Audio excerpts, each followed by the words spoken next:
ভাত পানী খাই বৈ অকণমান টাইম হোৱাৰ পিছতে যেতিয়া সাৰ পাওঁ তেতিয়া বহুত বেছি টেঙা খাবলৈ মন যায়। কালি আনি থোৱা আছিলে আম, গোটেইকেইজনীয়ে মেলি খাই ল'লোঁ। সিহঁতি বাৰু কেমেৰা গ'লে ওলোৱা নাই। মই খালেনো ক'ত হ'ব বুলি ভাবি দেউতাহঁতলৈ অকণমান চাহ বনাই নিলোঁ। দেউতাহঁতি কাম কৰি আছে।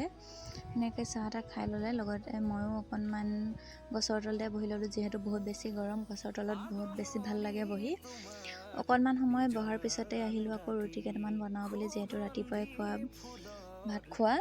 আমি যিহেতু গাঁৱলীয়া মানুহ, দুবেলা দুমুঠি খাবই লাগে, বহুত বেছি দিনটোৰ কাম কৰি থকা হয়। সেইফালে ধুনীয়াকৈ ৰুটি চুটি বনাই ল'লোঁ, নহ'লেও বা জলপান খাবলগীয়া হয়।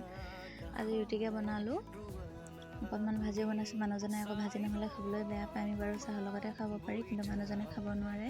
মানুহজনক ভাজি অকণমান লাগিবই। ধুনীয়াকৈ মানুহজনকে বুলি প্ৰথমতে দি ল'লোঁ। খাই বৈ আজৰি হৈ কঁঠালৰ মুচি এটা উলিয়াই লৈছোঁ গুচাবলৈ বুলি, যিহেতু বহুত আঠা হয়। ৰাতি গুচাবলৈ অকণমান অসুবিধা হয়, ৰাতিলৈ মানে মাংসৰ লগত খাম বুলি ভাবিছোঁ। খাই বৈ আজৰি হৈ অকণমান ওলাই আহিছোঁ পথাৰৰ ফালে। আমাৰ মানে বিলাহী খেতি কৰা হৈছে, তাকে অকণমান চাওঁ বুলি অকণমান ঠাণ্ডা ঠাণ্ডা পৰিৱেশত অকণমান ওলাই আহিছোঁ। আজি